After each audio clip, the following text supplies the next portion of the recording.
ꯅꯨꯡꯁꯤꯕꯤꯗꯨꯅ Manipuri entertainment ꯆꯦꯅꯦꯜꯕꯨ subscribe ꯑꯃꯁꯨꯡ like ꯇꯧꯕꯤꯔꯝꯃꯨ꯫ Channel ꯑꯁꯤꯅ ꯉꯁꯤꯁꯨ ꯃꯌꯥꯝꯕꯨ ꯏꯀꯣꯛꯅꯣꯅ ꯈꯣꯏꯔꯝꯖꯔꯤ꯫ ꯃꯍꯧꯁꯥꯒꯨꯝ ꯉꯁꯤꯁꯨ ꯑꯩꯒꯤ ꯅꯨꯡꯁꯤꯖꯔꯕ ꯁꯕꯁꯀ꯭ꯔꯥꯏꯕꯔꯁꯤꯡꯅ ꯍꯥꯞꯄꯤꯔꯛꯄ ꯃꯅꯤꯄꯨꯔꯤ ꯍꯣꯔꯔ ꯁ꯭ꯇꯣꯔꯤ ꯑꯅꯧꯕ ꯑꯃꯃꯨꯛ ꯃꯌꯥꯝꯒꯤꯗꯃꯛꯇ ꯄꯨꯗꯨꯅ ꯂꯥꯛꯆꯔꯤ꯫ ꯋꯥꯔꯤ ꯑꯁꯤ ꯂꯥꯟꯊꯣꯛꯆꯔꯛꯄ ꯃꯇꯝꯗ ꯁꯣꯏꯈꯤ ꯂꯥꯟꯈꯤꯕ ꯌꯥꯎꯔꯕꯁꯨ ꯃꯌꯥꯝꯗ ꯉꯥꯛꯄꯤꯅꯕ ꯍꯥꯏꯖꯔꯤ꯫ ꯐꯔꯦ ꯑꯗꯨꯗꯤ ꯃꯌꯥꯝ ꯋꯥꯔꯤꯁꯤ ꯍꯧꯅꯕ ꯇꯧꯖꯔꯒꯦ꯫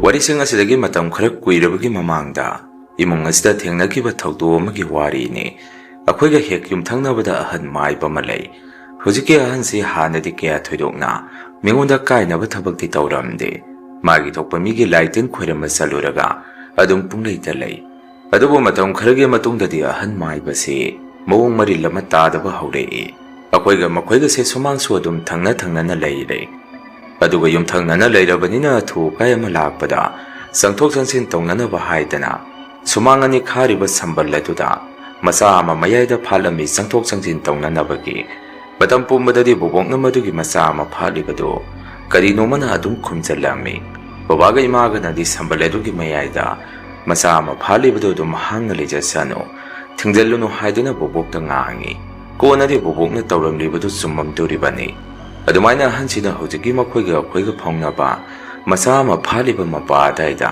ꯂꯥꯏꯇꯤꯟ ꯈꯣꯏꯔꯝꯁꯜꯂꯝꯕꯒꯤ ꯃꯑꯣꯡꯗ ꯂꯩꯕꯥꯛꯅ ꯃꯨꯔꯇꯤ ꯁꯥꯔꯒ ꯐꯤ ꯑꯃꯨꯕ ꯈꯔꯅ ꯌꯣꯝꯁꯜꯂꯒ ꯊꯅꯝꯕ ꯃꯁꯤꯒꯨꯝꯕ ꯃꯑꯣꯡ ꯃꯇꯧꯁꯦ ꯇꯣꯏꯅ ꯊꯦꯡꯅꯕ ꯍꯧꯔꯛꯏ꯫ ꯑꯗꯨꯃꯥꯏꯅ ꯑꯍꯜ ꯑꯗꯨꯅ ꯍꯦꯛ ꯇꯧꯔꯝꯕꯒ ꯑꯩꯈꯣꯏꯒꯤ ꯏꯃꯨꯡꯁꯦ ꯄꯨꯈꯠꯇ ꯈꯟꯅꯔꯝꯃꯤ꯫ ꯑꯗꯨꯒ ꯃꯊꯪ ꯌꯥꯝꯅꯁꯨ ꯅꯥꯏ ꯑꯩꯈꯣꯏꯒꯤ ꯏꯃꯨꯡꯁꯤ꯫ ꯅꯨꯃꯤꯠꯇꯨꯗꯤ ꯑꯕꯣꯛꯅ ꯃꯐꯝ ꯑꯗꯨꯗ ꯃꯥꯏꯕ ꯑꯍꯜ ꯑꯗꯨꯅ ꯊꯅꯝꯃꯤꯕ ꯄꯣꯠꯂꯝ ꯆꯥꯔꯝꯁꯤꯡ ꯑꯗꯨ ꯈꯨꯟꯀꯠꯂꯒ ꯃꯈꯣꯏꯒꯤ ꯁꯨꯃꯥꯡꯂꯣꯝꯗ ꯂꯪꯁꯜꯂꯝꯃꯤ꯫ ꯃꯗꯨ ꯕꯕꯥꯅ ꯎꯍꯧꯔꯝꯃꯤ꯫ ꯕꯣꯕꯣꯛꯇꯁꯨ ꯕꯕꯥꯅ "ꯏꯃꯥ ꯀꯩꯅꯣ ꯇꯧꯔꯤꯗꯣ? ꯆꯪꯉꯣꯁꯦ ꯁꯤꯟꯅꯕ ꯇꯥꯔꯦ. ꯀꯔꯤꯒꯤꯅꯣ ꯃꯤꯒꯤ ꯁꯨꯃꯥꯡꯗ ꯍꯨꯟꯖꯜꯂꯨꯔꯤꯗꯨꯕꯨ?" ꯍꯥꯏꯔꯝꯃꯤ꯫ ꯕꯣꯕꯣꯛꯅ ꯑꯃꯨꯛ ꯁꯨꯝꯅ ꯈꯨꯝꯃꯛꯏ, "ꯀꯩꯅꯣ ꯃꯁꯥꯒꯤ ꯃꯄꯣꯠꯇꯤ ꯃꯁꯥꯒꯤ ꯂꯝꯗ ꯍꯨꯟꯖꯟ ꯇꯥꯕꯅꯦ. ꯑꯉꯥꯡ ꯉꯥꯛꯇ ꯂꯩꯕ ꯌꯨꯝꯁꯨ ꯅꯠꯇꯦ. ꯑꯍꯜ ꯑꯩ ꯑꯃꯁꯨ ꯂꯩꯅ ꯃꯥꯅ ꯇꯧꯔꯤꯕ ꯊꯕꯛ ꯊꯧꯑꯣꯡꯁꯤ ꯃꯁꯤ ꯈꯔꯗꯤ ꯍꯦꯟꯃꯜꯂꯦ. ꯑꯩꯈꯣꯏꯕꯨ ꯎꯁꯤꯠꯇꯕꯅꯤ" ꯍꯥꯏꯗꯨꯅ ꯈꯨꯝꯃꯛꯏ꯫ ꯕꯕꯥꯅꯁꯨ "ꯏꯃꯥ ꯌꯥꯔꯦ, ꯃꯅꯨꯡꯗ ꯑꯣꯏꯅ ꯋꯥꯔꯤ ꯁꯥꯟꯅꯔꯨꯔꯁꯤ. ꯆꯪꯉꯣ" ꯍꯥꯏꯗꯨꯅ ꯑꯕꯣꯛꯇꯣ ꯕꯕꯥꯅ ꯏꯃꯨꯡꯗ ꯀꯧꯁꯜꯂꯝꯃꯤ꯫ ꯑꯩꯁꯨ ꯊꯕꯛ ꯑꯃ ꯆꯠꯊꯣꯛꯎꯔꯒ ꯑꯩꯒꯤ ꯀꯥꯗ ꯄꯣꯊꯥꯔꯤꯕ ꯃꯇꯝꯅꯤ꯫ ꯑꯗꯨꯅ ꯃꯈꯣꯏꯅ ꯁꯥꯟꯅꯔꯤꯕ ꯋꯥꯔꯤꯗꯨ ꯑꯩꯁꯨ ꯑꯗꯨꯝ ꯇꯥꯔꯝꯃꯤ꯫ ꯏꯃꯨꯡꯗ ꯕꯕꯥꯅ ꯕꯣꯕꯣꯛꯇ ꯑꯁꯨꯝꯅ ꯍꯥꯏꯔꯝꯃꯤ, "ꯏꯃꯥ ꯑꯩꯁꯨ ꯂꯣꯏꯅ ꯈꯪ ꯎꯔꯤꯅꯤ ꯑꯍꯜ ꯑꯁꯤꯅ ꯍꯟꯗꯛ ꯇꯧꯔꯤꯕ ꯃꯑꯣꯡ ꯃꯇꯧꯁꯤ꯫ ꯑꯗꯣ ꯃꯥꯏꯕꯅꯤ ꯑꯍꯟꯁꯤ. ꯑꯩꯈꯣꯏꯅ ꯀꯔꯤꯒꯨꯝꯕ ꯑꯃ ꯍꯦꯛ ꯉꯥꯡꯁꯛꯎꯕꯗ ꯏꯃꯨꯡ ꯑꯁꯤꯗ ꯀꯩꯅꯣ ꯖꯥꯠ ꯍꯦꯛꯇ ꯇꯧꯁꯜꯂꯛꯇꯣꯔꯤꯕꯅꯤ꯫ ꯌꯨꯝ ꯍꯥꯏꯔ ꯈꯔ ꯂꯥꯞꯅꯅ ꯂꯩꯕ ꯑꯣꯏꯔꯒꯗꯤ ꯐꯩ. ꯁꯨꯃꯥꯡ ꯊꯪꯅꯅ ꯂꯩꯔꯤꯕꯅꯤꯅ ꯈꯔ ꯎꯗ ꯑꯩꯈꯣꯏꯁꯨ ꯑꯩꯈꯣꯏ ꯊꯣꯛꯄ ꯑꯗꯨꯝ ꯄꯨꯡꯂꯩꯗ ꯂꯩꯁꯤ." ꯕꯣꯕꯣꯛꯅ ꯑꯃꯨꯛ, "ꯑꯣ ꯐꯔꯦ ꯑꯗꯨꯝ ꯃꯥꯅ ꯇꯧꯔꯤꯉꯩ ꯅꯈꯣꯏ ꯄꯨꯡꯂꯩꯗ ꯂꯩꯔꯣꯀꯣ. ꯑꯍꯜ ꯑꯁꯤꯅ ꯇꯧꯔꯤꯁꯤ ꯏꯆꯝ ꯆꯝꯕ ꯊꯕꯛꯇꯤ ꯅꯠꯇꯦ. ꯃꯁꯤꯃ ꯅꯈꯣꯏ ꯃꯇꯝ ꯄꯨꯝꯕꯗ ꯀꯥꯎꯒꯅꯨ. ꯏꯃꯥꯅ ꯍꯧꯖꯤꯛ ꯋꯥꯔꯤꯁꯦ ꯑꯍꯜ ꯑꯁꯤꯅ ꯍꯥꯟꯅ ꯁꯤꯗꯣꯏꯔꯥ, ꯏꯃꯥꯅ ꯍꯥꯟꯅ ꯁꯤꯗꯣꯏꯔꯥ ꯁꯤꯅꯤ. ꯑꯍꯜ ꯑꯁꯤꯅ ꯍꯥꯟꯅ ꯃꯥꯡ ꯊꯥꯅ ꯏꯃꯥ ꯁꯤꯗ꯭ꯔꯤꯉꯩ ꯃꯥ ꯍꯥꯟꯅ ꯁꯤꯈ꯭ꯔꯒꯗꯤ ꯐꯩ. ꯃꯗꯨꯗ ꯑꯩ ꯍꯥꯟꯅ ꯁꯤꯈ꯭ꯔꯒꯗꯤ ꯏꯃꯨꯡ ꯑꯁꯤꯗ ꯇꯨꯔꯥ ꯇꯨꯍꯧꯔꯅꯤ. ꯃꯁꯤꯗ ꯈꯟꯕꯗ ꯏꯃꯥꯗꯤ ꯇꯨꯝꯕ ꯌꯥꯗ꯭ꯔꯕꯅꯤꯅꯦ" ꯍꯥꯏꯔꯛꯏ꯫ ꯏꯃꯥꯅꯁꯨ ꯕꯕꯥꯒ ꯑꯕꯣꯛꯀ ꯁꯥꯟꯅꯔꯤꯕ ꯋꯥꯔꯤꯗꯨ ꯇꯥꯔꯕ ꯃꯥꯜꯂꯤ꯫ ꯏꯃꯥꯁꯨ ꯆꯪꯁꯜꯂꯛꯇꯨꯅ ꯁꯨꯝꯅ ꯍꯥꯏꯔꯝꯃꯤ, "ꯅꯍꯥꯟꯈꯩꯗꯤ ꯈꯪꯗꯦ, ꯑꯗꯨ ꯏꯃꯥꯅ ꯍꯥꯏꯔꯤꯁꯦ ꯑꯆꯨꯝꯕ ꯋꯥꯔꯤ ꯈꯔ ꯌꯥꯎꯏ. ꯑꯩꯁꯨ ꯁꯨꯝ ꯅꯍꯥꯟꯈꯩꯗꯤ ꯄꯨꯡꯂꯩꯗ ꯂꯩꯊꯣꯛꯄꯅꯦ. ꯑꯗꯣ ꯍꯟꯗꯛꯇꯤ ꯏꯃꯨꯡꯁꯦ ꯀꯔꯤꯅꯣꯃ ꯁꯨꯝ ꯇꯧꯁꯜꯂꯛꯄꯗꯒꯤ ꯑꯩꯁꯨ ꯋꯥꯈꯜ ꯑꯃ ꯂꯥꯛꯑꯦ. ꯅꯍꯥꯟꯁꯨ ꯃꯅꯤꯡꯗ ꯀꯣꯟ ꯐꯦꯡꯕ ꯊꯣꯛꯎꯕꯗ ꯀꯩꯅꯣ ꯑꯀꯤ ꯈꯪꯕ ꯈꯔ ꯏꯁꯥꯗ ꯃꯥꯌꯣꯛꯅꯔꯝꯃꯤ. ꯑꯗꯨꯗꯒꯤ ꯍꯧꯖꯤꯛꯐꯥꯎ ꯑꯩ ꯈꯣꯡ ꯑꯣꯏ ꯊꯪꯕꯁꯤ ꯆꯨꯝꯅ ꯊꯥꯡꯕ ꯉꯝꯗ꯭ꯔꯤ. ꯑꯁꯤꯕꯨ ꯏꯃꯥꯅ ꯍꯥꯏꯒꯦꯔꯥ ꯅꯠꯇ꯭ꯔꯒ ꯃꯄꯥꯁꯦ ꯊꯥꯖꯤꯜꯂꯒ ꯍꯌꯦꯡꯁꯤꯔ ꯁꯨꯃꯥꯏꯅ ꯑꯩꯈꯣꯏꯔꯣꯝꯗ ꯐꯠꯇꯕ ꯇꯧꯕꯤꯔꯛꯀꯅꯨ. ꯑꯗꯨꯝ ꯅꯨꯡꯁꯤ ꯆꯥꯟꯅꯅ ꯂꯩꯃꯤꯟꯅꯁꯤ ꯍꯥꯏꯗꯅ. ꯑꯗꯨ ꯅꯠꯇ꯭ꯔꯒꯗꯤ ꯑꯩꯈꯣই ꯅꯣꯡꯃꯒꯤ ꯀꯔꯤꯅꯣꯃ ꯇꯧꯔꯛꯀꯗꯕ ꯃꯥꯜꯂꯤ" ꯍꯥꯏꯗꯅ ꯏꯃꯥꯅꯁꯨ ꯈꯨꯝꯃꯛꯏ꯫ ꯕꯕꯥꯅ ꯑꯃꯨꯛ, "ꯑꯩꯗꯤ ꯉꯝꯃꯣꯏꯀꯣ ꯑꯗꯨꯒ ꯍꯥꯏꯕ. ꯌꯥꯔꯦ ꯇꯨꯃꯤꯟꯅ ꯂꯩꯅꯔꯣ. ꯀꯌꯥꯝ ꯀꯨꯏꯅꯕꯨ ꯍꯤꯡꯈꯤꯅꯤ ꯍꯥꯏꯒꯦ ꯑꯍꯜ ꯑꯁꯤꯅ. ꯏꯃꯥ ꯍꯣꯏꯗꯩꯁꯨ ꯆꯍꯤ ꯈꯔꯗꯤ ꯍꯜꯂꯤ ꯃꯥꯅ. ꯈꯔ ꯂꯩꯔꯒ ꯁꯤꯖꯈ꯭ꯔꯗꯕꯅꯤ" ꯍꯥꯏꯔꯝꯃꯒ ꯕꯕꯥꯗꯤ ꯃꯄꯥꯟꯗ ꯊꯣꯛꯈꯤ꯫ ꯅꯨꯃꯤꯠꯇꯨꯗꯤ ꯑꯩꯈꯣꯏ ꯏꯃꯨꯡ ꯃꯅꯨꯡꯁꯤ ꯂꯩꯈꯤꯗꯕ ꯑꯩꯈꯣꯏ ꯄꯨꯄꯨꯒꯤ ꯑꯩꯈꯣꯏꯒꯤ ꯂꯩꯀꯥꯏꯒꯤ ꯕꯥꯃꯣꯟꯗ ꯎꯁꯣꯞ ꯃꯆꯥ ꯑꯃ ꯀꯠꯄꯒꯤ ꯏꯃꯨꯡ ꯃꯅꯨꯡ ꯄꯨꯟꯅ ꯆꯥꯊꯣꯛꯑꯝꯃꯤ꯫ ꯂꯥꯏꯒꯤ ꯊꯧꯔꯝ ꯆꯥꯕ ꯊꯛꯄ ꯂꯣꯏꯔꯒ ꯕꯕꯥ ꯏꯃꯥ ꯏꯆꯟꯅꯨꯄꯤ ꯑꯩꯈꯣꯏꯗꯤ ꯉꯥꯏꯔꯒ ꯑꯗꯨꯗ ꯂꯩꯔꯝꯃꯤ꯫ ꯇꯧꯕꯇꯕꯨ ꯑꯩꯈꯣꯏ ꯕꯣꯕꯣꯛꯇꯤ ꯆꯥꯕ ꯊꯛꯄ ꯍꯦꯛ ꯂꯣꯏꯕꯒ ꯑꯩꯈꯣꯏꯗ ꯆꯠꯂꯒꯦꯒ ꯍꯥꯏꯔꯝꯗꯕꯤ ꯒꯣꯡ ꯌꯨꯝꯗ ꯆꯠꯈꯤ꯫ ꯑꯩꯅꯁꯨ ꯕꯣꯕꯣꯛ ꯑꯩꯈꯣꯏꯒ ꯄꯨꯟꯅ ꯆꯠꯃꯤꯟꯅꯁꯤꯗꯅ ꯍꯥꯏꯔꯨꯕꯗ ꯕꯣꯕꯣꯛꯅ ꯁꯨꯝꯅ ꯍꯥꯏꯔꯝꯃꯤ, "ꯅꯄꯥꯒ ꯅꯃꯥꯒꯅ ꯑꯩꯈꯣꯏꯗꯤ ꯏꯪꯅ ꯇꯞꯅ ꯂꯥꯛꯃꯤꯟꯅꯍꯧꯔꯣ." ꯑꯕꯣꯛꯇꯤ ꯆꯠꯂꯝꯃꯒꯦ ꯍꯥꯏꯔꯝꯃꯒ ꯒꯣꯡ ꯆꯠꯈꯤ꯫ Kona babana aingondda ibungo nabokti karaida leikrage hangai. Madudaina baba, abokti sa hek tokpaga yumda hathu dum chatkre. Aina puna saminasi haibadasu ma hana halamage. Akhodi kona ingna tamna lahoro hairame. Babana mo ima sa haladugi wakanda. Lepon sapong khangdraba maline. Yumda thadokningdabadagi sakrine haire. Ima namuk yare si mapom masida. Adugumba wadu haudora ano. Lao kwaso hanaba taurasi hairame. Asomdana bobongna hathu adu yumda lakpada. Akhoi leitringai yumthang nabagi ahan maibo iba duna. Amukaso makhoiga akhoiga tainapom mapa aduda. Laigi oiba kaino muk thadoga thanambado. Bobongna yum hek sangapada thengnarame. Maduda boboksu sauningurabajane. Adumaina hek taurambaduda. Babai ma akhoi yum yauruktrigai yumthang nabagi ahan maibado. Bobongna akhoi sumangdagi lepaga kauthoame. Maduda ahan maibado sumigi lai khuramba salunaba. Loisalaga thori hai. Bobokta kaidoragi hangame. Maduda bobongni ibotombi kaino sida tariba singsidi. Sibu nangnaru hangame. Maibaduna mukmani ainani. Migi laitin khurambagi thadombani haire. Bobongna muk kaino migi laitin khurambagi thadokpani haibo. Nangi inkon maikai nasagi inkon manungda thamba yadro. Akhoi sida lansalaga tawrumisibo kaino hangame. Ahan maibaduna muk maphamdumaktadi ai thanamdebo. Sasana chensalambu oirine. Yamna nungaitragana angaksing kuntuolaga hek langthualu haire. Boboksa sauningdana ibotombi nangido mi usitrira. Imungse ahan palini ay amachu sakthok saungan leiri. Nangise kanadanu usitrise haidana. Bobongna maibaduga dumaina khon kakhanaraga leirami. Ima babai sanupi ay akhoi mariso thunganda changsalakpada. Adumaina tawrumbaduda babana gonggong chensalaga. Abokta ima kaidoragi hangame. Maduda bobongna tusida tarisi. Sasana chensalakpane hairiba mana. Babana so taramiba posa adu muna yengaga. Ahan maibaduda. Mama sumaina akhoi somda leirambasi handakara thengnare. Yaragadi masi mamagi khona domdo ina tawbiyo. Hek ubada lighting polam charam sumali. Akhoi sumasi ubada nungaijade hairame. Ahan maibadu babana dum na hairakpaduda. Amujao ay tawdeda phare phare kona mukwari tawrasi. Ay sumigi lighting khuramba masatkadaba lay. Madu thengre mukta salukige sumna hairamaga. Maibadu mukpara prapsatki. Bobongna so babada tu uredana akhoi pulapuna wangangakpadagi. Kari no hajan naramaga satrisini. Imadi adang asay zakzare sapong khangde. Yumda kari tawronggadabano khanbada. Kamaina leminani masidi hairame. Babana mo ima kahina pukhanda su khanjan birurano. Ahan thangsida haksang soksalaknabane. Hoje na hai kredana mathangdi tawjaramurol sane. Law sangase haidana babana abokse. Themaga manungda pusanbirame. Numituge hing pungsu putheng thengbadi oidre. Pung taramatoi tarakadaba minute khara walingai. Matamadu da ise tumuraga mikap thorame. Mikap hek thorakpaga ise mapansu yamna thongningame. Aduna maning thonglomda ise mapan thoke haidana thorakpada. Yumthangnaba han maibu oibadu makhoigi yunggi. Maning thong aduda mi ama changkhibagi mawongda aina haibetang uhaurame. Wakhanda soiso sumna khalame. Masiga hal asi hojipok tumdrimane. Magi sibu isam chamna mapanda thomi jara. Natraga lightin thadomi jarane. Naisu mapanda kuina leithaba sumnoi. Satsan manungda changhongnaba tawrage haidana. Aise toilet tawbado loiraga manungda changake haidana. Akhoi yunggi manung thong mapado hek yoksalakpada. Aigi mingse tunglomdagi babaga makhon chap manaba amana. Ibungo tomthin haidana kaurei. Aisu mikoptoda isasa pukhange khange. Kainone hujikidobo babagi makhon natro. Babadi mapanda kaidawramiba. Maning thong asisu ngasai aina thorakpada hangamde. Aina thorakpagiduda hangtoga isu mapanda thorakpane. Masi ay khumuba yaba nate mawong amani khanna. Aisu manungda hathu adu sangai. Aduga aigi kada tum sangame. Pamungda hek changappaga ise misu pangsanba ngamamde. Imung manungsida oiriba mawong mataw mayamsi. Sumkhanda khanjaluraga isu isada kiba amasum poame. Aina tumiba ka sisu awang thangba khwai mataidani. Maiba oiba haladugi yumdaso akhoi yungki. Awang thangba maikaidani leirisi. Adumaina aina phamungda leiringai ahaladugi yumlomdagi. Mi khara ahaladuga murung wari sanaba makhola maina tarai. Madudaisu kainone tariba khonjel asibo. Ahaladusu matomdani yum maduda leirisi. Made asuk thengaba hingasida. Kanaga wari sanarizanone khallame. ꯁꯨꯝ ꯁꯨꯔꯨ ꯅꯩꯁꯜꯂꯒ ꯃꯔꯨꯡ ꯃꯈꯣꯟꯁꯦ ꯑꯩꯅ ꯐꯅ ꯀꯨꯏꯅ ꯇꯥꯔꯝꯃꯤ꯫ ꯉꯥꯏꯍꯥꯛꯀꯤ ꯃꯇꯨꯡ ꯑꯍꯜ ꯑꯗꯨ ꯆꯞ ꯂꯦꯞꯈꯤ꯫ ꯑꯗꯨꯒ ꯃꯈꯣꯏ ꯌꯨꯝꯒꯤ ꯃꯅꯤꯡ ꯊꯣꯡ ꯑꯗꯨꯁꯨ ꯑꯃꯨꯛ ꯍꯥꯡꯗꯣꯛꯈꯤꯕ ꯃꯈꯣꯟꯁꯦ ꯑꯩꯅ ꯇꯥꯍꯧꯏ꯫ ꯀꯤꯖꯗꯅ ꯑꯩꯁꯨ ꯇꯨꯝꯗꯕꯤ ꯏꯁꯥꯁꯦ ꯇꯨꯐꯛ ꯇꯨꯐꯥꯏ ꯋꯥꯈꯜ ꯑꯃꯗ ꯂꯩꯔꯝꯃꯤ꯫ ꯑꯗꯨꯃꯥꯏꯅ ꯂꯩꯔꯤꯉꯩ ꯑꯩꯈꯣꯏ ꯌꯨꯝꯒꯤ ꯃꯅꯤꯡ ꯊꯣꯡ ꯑꯗꯨꯁꯨ ꯀꯦꯗ꯭ꯔꯛ ꯂꯥꯎꯅ ꯊꯣꯡ ꯍꯥꯡꯗꯣꯛꯈꯤꯕ ꯃꯈꯣꯜ ꯑꯃꯃꯨꯛ ꯇꯥꯔꯛꯏ꯫ ꯃꯗꯨꯗ ꯑꯩꯅ ꯈꯜꯂꯤꯕꯅ ꯑꯍꯟ ꯃꯥꯏꯕ ꯑꯗꯨ ꯑꯩꯈꯣꯏꯒꯤ ꯌꯨꯝꯗ ꯆꯪꯉꯛꯑꯖꯥꯔ ꯈꯜꯂꯝꯃꯤ꯫ ꯑꯩꯁꯦ ꯍꯧꯒꯠꯂꯒ ꯌꯦꯡꯉꯨꯁꯤꯔ ꯅꯠꯇ꯭ꯔꯒ ꯀꯃꯥꯏꯅ ꯇꯧꯁꯤꯒꯦ ꯍꯥꯏꯗꯅ ꯁꯨꯝ ꯋꯥꯈꯜꯗ ꯈꯟꯖꯥꯟꯅꯔꯒ ꯂꯩꯔꯝꯃꯤ꯫ ꯑꯩꯈꯣꯏ ꯆꯥꯛꯈꯨꯝ ꯑꯁꯤꯗꯁꯨ ꯃꯤ ꯑꯃ ꯁꯨꯝ ꯂꯩꯕꯒꯤ ꯃꯤꯅꯤꯟ ꯁꯥꯎꯝ ꯑꯃꯁꯨ ꯑꯩꯅ ꯁꯨꯝ ꯐꯥꯎꯔꯛꯏ꯫ ꯀꯣꯟꯅꯗꯤ ꯑꯩꯁꯦ ꯀꯤꯅ ꯍꯧꯒꯠꯂꯒ ꯑꯃꯨꯛꯇꯗꯤ ꯌꯦꯡꯉꯨꯔꯒꯦ ꯈꯟꯅ ꯐꯃꯨꯡꯗꯒꯤ ꯀꯤꯅ ꯍꯧꯒꯠꯂꯒ ꯆꯥꯛꯈꯨꯝꯗ ꯆꯪꯉꯛꯑꯝꯃꯤ꯫ ꯃꯇꯝ ꯑꯗꯨꯗ ꯑꯉꯛꯄꯅꯤ ꯑꯩꯈꯣꯏꯒꯤ ꯃꯅꯤꯡ ꯊꯣꯡ ꯑꯗꯨꯗꯤ ꯑꯗꯨꯃꯛ ꯂꯣꯜꯂꯒ ꯂꯩꯔꯝꯃꯤ꯫ ꯑꯗꯨꯒ ꯆꯥꯛꯈꯨꯝꯗꯁꯨ ꯀꯅꯥꯃꯠꯇ ꯂꯩꯔꯝꯗꯦ꯫ ꯑꯗꯨꯃꯥꯏꯅ ꯇꯧꯔꯛꯄꯗꯒꯤ ꯑꯩꯁꯨ ꯀꯤꯖꯗꯅ ꯑꯩꯒꯤ ꯀꯥꯗ ꯑꯃꯨꯛ ꯄꯔꯞ ꯆꯪꯉꯛꯏ꯫ ꯑꯩꯅ ꯐꯃꯨꯡꯗ ꯑꯃꯨꯛ ꯍꯦꯛ ꯆꯪꯉꯛꯄꯒ ꯌꯨꯝꯊꯪꯅꯕꯒꯤ ꯑꯍꯜ ꯑꯗꯨꯒꯤ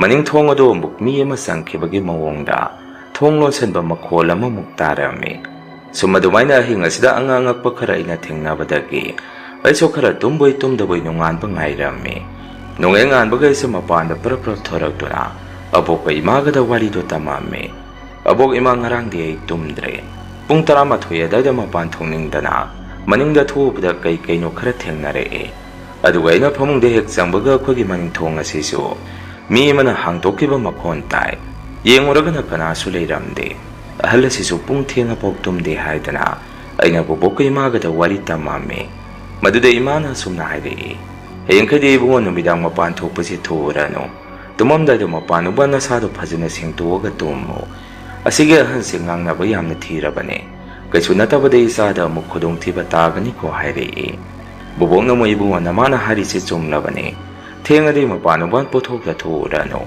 ꯑꯩꯈꯣꯏ ꯄꯨꯟꯅ ꯑꯍꯟꯁꯦ ꯁꯤꯕ ꯉꯥꯏꯃꯤꯟꯅꯔꯁꯤꯀꯣ ꯍꯥꯏꯔꯛꯏ꯫ ꯕꯣꯕꯣꯛꯅ ꯑꯗꯨꯝꯅ ꯍꯥꯏꯕꯒ ꯇꯧꯕꯒ ꯑꯍꯜ ꯑꯗꯨ ꯃꯇꯝ ꯈꯔꯗꯤ ꯃꯄꯥꯟ ꯊꯣꯔꯛꯄꯁꯤ ꯎꯔꯝꯗꯦ꯫ ꯕꯕꯥꯅꯁꯨ ꯏꯃꯥꯗ ꯀꯩꯗꯧꯔꯕꯖꯥꯠꯅꯣꯅꯦ, ꯃꯥ ꯃꯩꯕꯨ ꯇꯣꯝꯕꯤꯁꯤꯕꯨ ꯍꯟꯗꯛ ꯃꯔꯛ ꯃꯄꯥꯟ ꯊꯣꯔꯛꯄ ꯏꯎ ꯎꯗꯦ꯫ ꯃꯆꯥꯅꯨꯄꯤ ꯑꯃꯈꯛ ꯂꯩꯕꯗꯨꯁꯨ ꯃꯥꯒꯤ ꯅꯨꯄꯥꯒ ꯍꯦꯛ ꯂꯥꯛꯄ ꯎꯏ꯫ ꯅꯥꯔꯖꯥꯔꯣ ꯑꯍꯜ ꯑꯁꯤꯕꯨ ꯍꯥꯏꯔꯝꯃꯤ꯫ ꯏꯃꯥꯅ ꯑꯃꯨꯛ ꯈꯪꯗꯦꯅꯦ ꯑꯩꯁꯨ ꯑꯗꯨꯃꯥꯏꯅ ꯈꯜꯂꯤꯅꯦ꯫ ꯑꯩꯈꯣꯏ ꯏꯃꯥꯅ ꯁꯣꯟꯃꯟꯗꯅ ꯇꯧꯔꯕꯖꯥꯔ ꯈꯪꯗ꯭ꯔꯦꯅꯦ ꯍꯥꯏꯔꯛꯏ꯫ ꯕꯕꯥꯅ ꯑꯃꯨꯛ ꯐꯒꯦꯔ ꯐꯔꯣꯏꯒꯦꯔ ꯊꯥꯏꯅꯗꯒꯤ ꯁꯨꯝ ꯂꯩꯃꯤꯟꯅꯔꯛꯑꯕꯅꯤꯅ ꯈꯟꯖꯜꯂꯨꯔꯒꯗꯤ ꯅꯥꯕ ꯌꯦꯛꯄ ꯌꯥꯎꯔꯝꯃꯒꯗꯤ ꯅꯨꯡꯉꯥꯏꯇꯕ ꯑꯃꯁꯨ ꯄꯣꯛꯏ ꯇꯧꯔꯤꯁꯤ꯫ ꯁꯦꯕꯥ ꯁꯤꯕꯤ ꯑꯃꯠꯇ ꯌꯥꯎꯗꯅ ꯑꯍꯟꯁꯤ ꯃꯇꯣꯝꯗꯗꯤ ꯉꯝꯅꯕ ꯍꯤꯡꯉꯛꯑꯕꯅꯤ꯫ ꯏꯃꯥꯗꯗꯤ ꯑꯩꯅ ꯁꯨꯃꯥꯏꯅ ꯍꯥꯏ ꯀꯥꯏꯅꯗꯤ ꯍꯥꯏꯔꯨꯅꯨꯀꯣ ꯍꯥꯏꯔꯝꯃꯤ꯫ ꯕꯕꯥꯅ ꯏꯃꯥꯗ ꯍꯥꯏꯔꯤꯕ ꯋꯥꯐꯝꯗꯣ ꯕꯣꯕꯣꯛꯅ ꯇꯥꯔꯕ ꯃꯥꯜꯂꯤ꯫ ꯆꯥꯛꯈꯨꯝꯗꯒꯤ ꯕꯣꯕꯣꯛꯅ ꯁꯨꯝꯅ ꯈꯨꯝꯃꯛꯏ, ꯅꯨꯡꯉꯥꯏꯕꯤꯗꯕꯒ ꯇꯧꯔꯨꯅꯨꯀꯣ ꯃꯤꯒꯤ ꯐꯠꯇꯕ ꯇꯧꯕ ꯃꯤꯅꯕꯨ ꯀꯌꯥꯝ ꯀꯨꯏꯅ ꯄꯨꯟꯁꯤꯅꯤꯒꯦ꯫ ꯏꯃꯥ ꯂꯣꯏꯅ ꯇꯥꯏ ꯅꯣꯏꯅ ꯋꯥꯔꯤ ꯁꯥꯟꯅꯔꯤꯗꯣ꯫ ꯑꯗꯨꯅ ꯏꯕꯨꯡꯉꯣ ꯅꯪ ꯆꯪꯂꯥꯛꯄꯒ ꯇꯧꯔꯨꯅꯨ, ꯃꯣꯏꯒꯤ ꯊꯣꯛꯄꯅꯤ꯫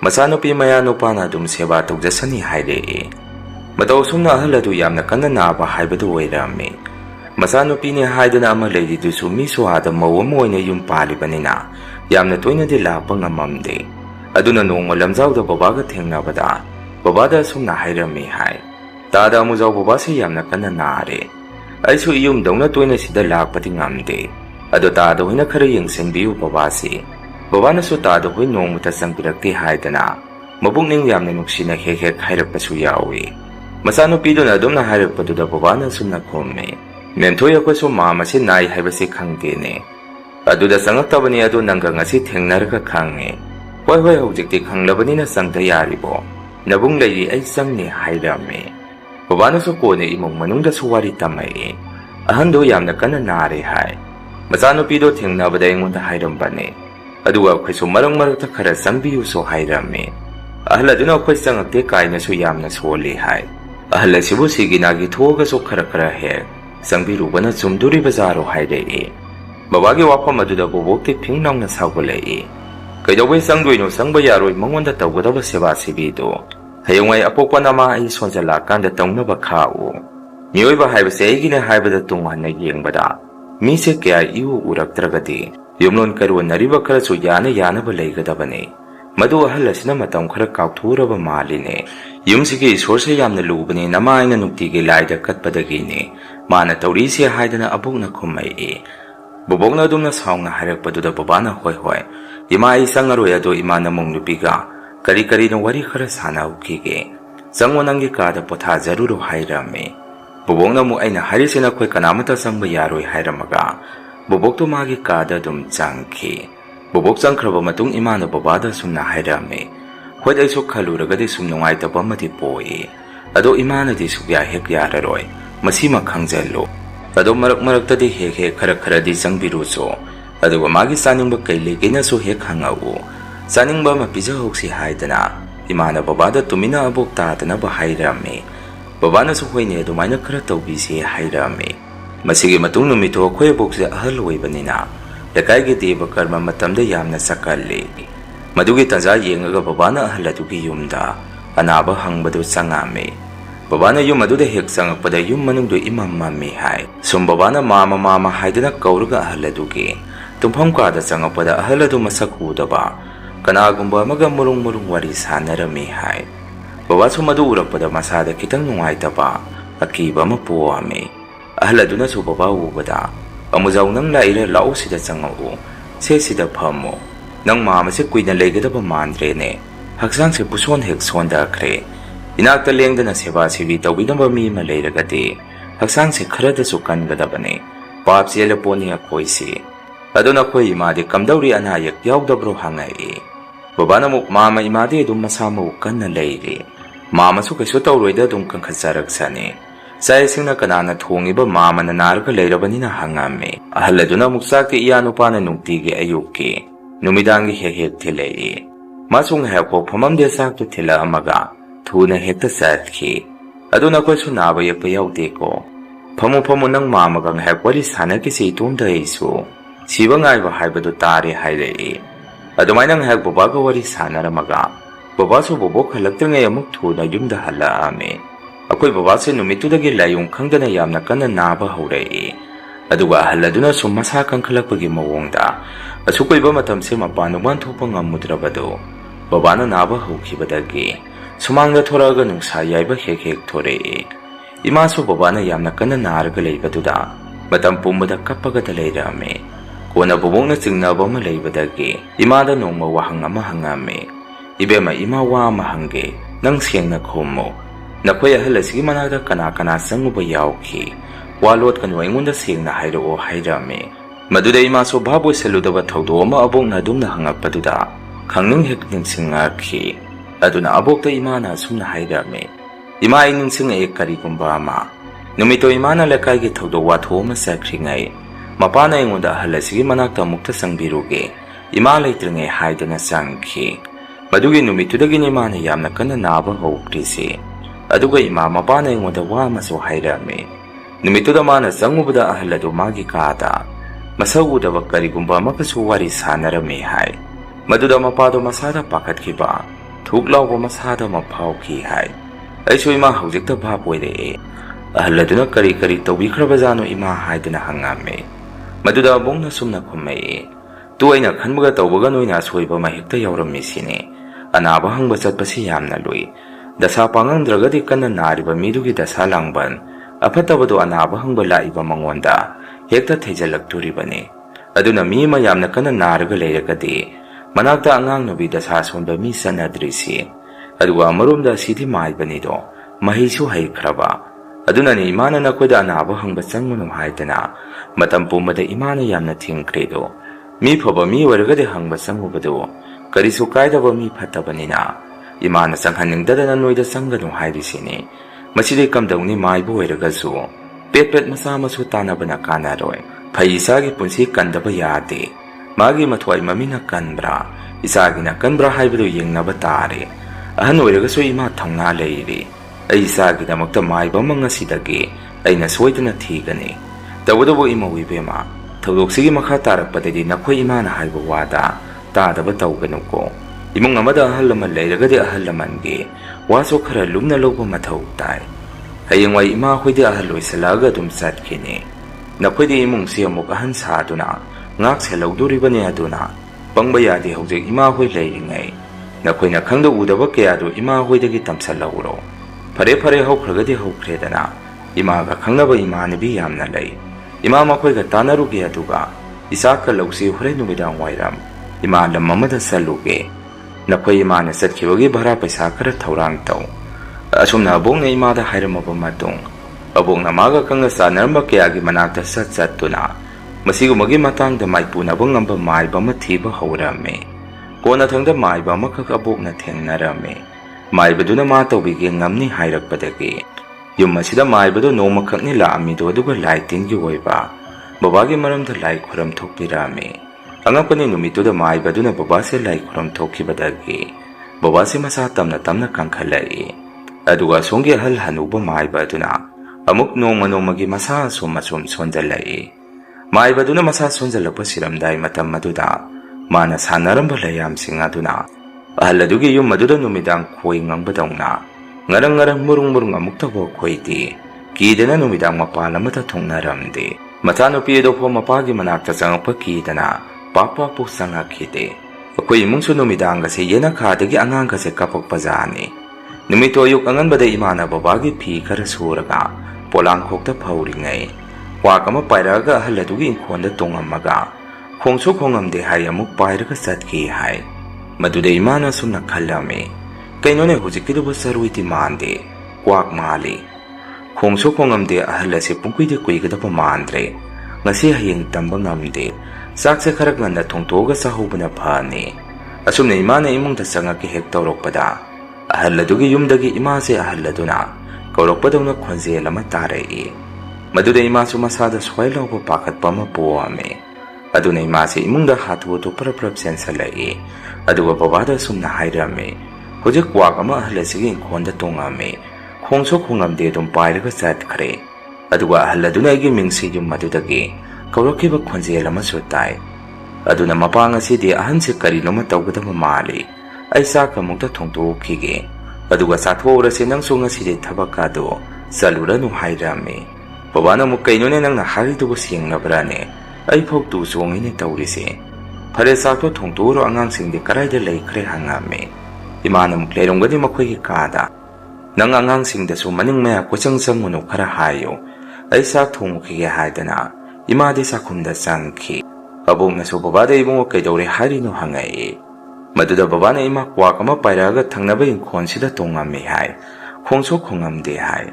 Aduna mana sakto khara ngana thongaga sahurasi hairiba. Adumna babana abokta wari tambaduda abokna musumna haire ngarang se mangha su yamna nungairamde leikidaba nang babasu thungandagi makhoi khara paring sangakpa ma urame lawgula azara khangte ahansi ado phare na kuchu chathokna khra nu haire. Babana mokhoi ma ai angang singdo amukta senarukhi haidana babase gi kada sangai ai chu isanupi ga ai kada lei. Maduda babana ingonda sumna haire ibunga nang ngaside karimata sathurano angang sisu iskon kahalagumsi nang nasanupiga dum leiminaru ko haire. Ai namu baba kaidorge hangame babana mo yumthangnaba ahansi ngasi karinoma tawgadaba mali yare to angang sulei nasanupiga leiminaru hairamaga baba so dum thokre. Numitudi chingna haladu sibagi paudi tade tawgadaba numidagi matamda babana mapanda thobada ahaladugi yum madudagi angauba setpa mi khara mari thori hai. Babasu maduda ahaladu leitraba mandana thoriba mising aduda kaidawa yaurge hangubada wa amata khumamde hai. Ngoksong ngongna mamai su upa phangde hai. Khara mana yana kharumda sangki khara mana thongan ge lomda thoki hai. Aduga dum tamna mangki. Maduda babasu pakatana yum manungda hatu sensalai. Numitugi ahing pungthenga kan ahaladudi leitraba jani. Adubu manakta kanamata leitrabanina sire haiba pho kanamtana khangamde.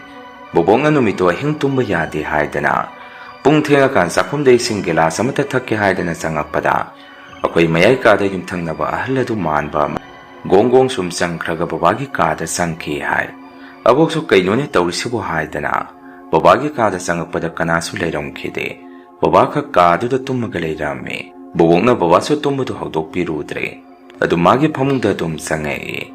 Numito khodi loina tumli akoi bobo khaktani tumba yade haidana tumdribado bobongna sumadu maina leiringai.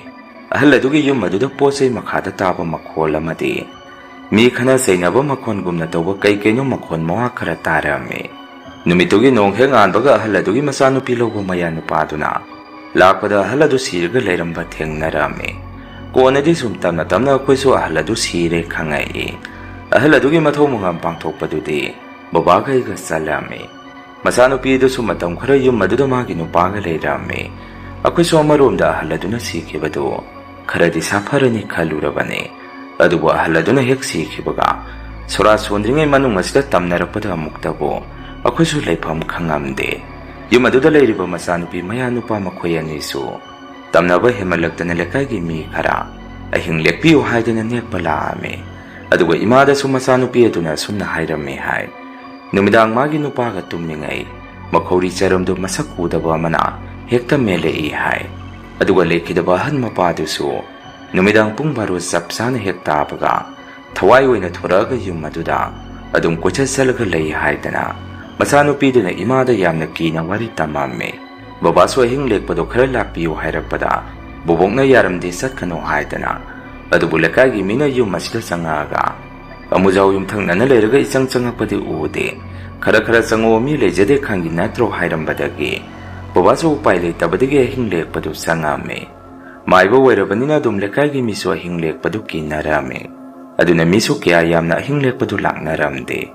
Aduga ngagliba mana babana ahing lekpa chatpa numit aduda ahandugi masanupi aduna baba lakpaduda babada sumna hairi hai. Tamujau aidi yumda su ima baba masanga maude aduna magaiga hayeng oina laage ngasidi tamujau hina yumse khara sangbiramo nonghe nganbaga khoi amuk laage haire wafam aduda baba su punga khek ngakhi aduna baba na masanupi duda sumna hairame kaino memtonbe hujik ahing lekpa lai sidi ai su mangai ate atupa singse su mangai akhodi mitop lekai gi mi ngaktani nakhodi imung manung ni leitaba yawriba imung amadabo makhoi imung manunggi mi mata yaudana lekai gi mi khak ahing kamaina lehautoribano phana thabak chilaga su tangai phadraga su lekhidaba halasin nangi de apopana pane aduna nang amadi yum masida swa sondri phau leiba mathau tai nangna luda luri chataba yadre hairagana nangi nupa se tharaga nang lehaupa ma natraga nang salaga nangi nupa se lehaupa ma madu natraga de lekai gi mina noise phana ngangna roine hairame masanupi aduna mukta mujau maduna sansuloina khangi aduda yadu taubane tamujau hina ibung magni khana ngasi khakti yumase sangbi horo khoi salukhi hairamaga masanupi do ki dana magi nupa mayumda dum satki baba chu makhoi gi mong mata aduna ngakna lehaurame lekai gi mina chu makhoi da sakri do kadai denu hangakpada baba na dum phajana khumbirame makhoi sungge halaman singsu kana narga leire hai aduda sataya dadana sakre khumame lekai gi mina su phana madu hoijaraga su dahoidina kamaina taurizano hainarame upai leita baba su mayam duga numitu yum maduda hingle ame pung thengakpa matam ahing nongai duda ahla dugi yum manung dagi koka sumi ma hangadana chatpagi makhon se tarei aduga yum manung do kana su leiba sunatte ahla mana lokhurupa makhon se mayam na tarei lekai gi miu singa duna su hera hunga bini tumina dum tumsi haidana akiba singdo dum phathanaraga leirame konang haki matung amuk yumdo thong ngaksalaga thammedo masa matomna hangtorei hai aduga tasing lekhidaba ahaladugi thawai mamedo yum manung adudagi thorei hai madudagi aduda hinglekpo baba hoi kanggusi kidana magi hau thadana senarakhi nongalaga baba na sumasanupi aduda thina ngangame noigi mi leiroi noina tawrisi yamna soire ngangame uchina chindi ahaladugi soraso pangthokhi tawdaba sorat loi krasu tamnabadi lepamde ahladuna sanaramba magi laitin mayamdo loisalamdabadagi sum inkhonda kocha salaga leirakpadagi bubokna mamangda babagi lai khuraman kiba maibadu kauraga lai khuram thoga laidu loisalankhibadagi hojikti karisu tawkhidre masanupi du su yum inkholaduda leite aduna hojik su mafamdo hangduna dum leire hek ubada kiba madi dum poi masine mayang masigi rian hore story matangi wari thaglapada mayam punamuk thengnarasi masigide mayam dagi kaina naba bidai lawja